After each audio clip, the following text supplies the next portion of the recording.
24/7 news on iHeartRadio. The news you want, when you want it. Checking the nation's weather, the storm system is strengthening as it moves eastward. That storm brought several inches of snow to the Midwest and the Great Lakes states.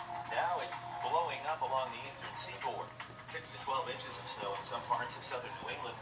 6 to 12 inches of snow as well from New York City, parts of New Jersey, down into the Philadelphia and Washington area for this afternoon and tonight. Some showers to the south in Virginia, parts of North Carolina and South Carolina.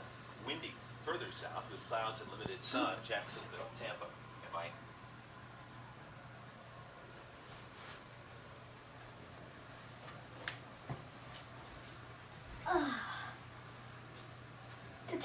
It's supposed to be 10 inches here in Bethel.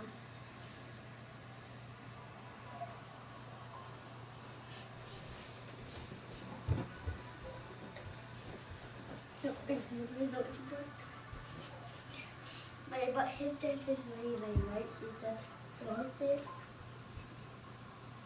Right? Where do you boys stand?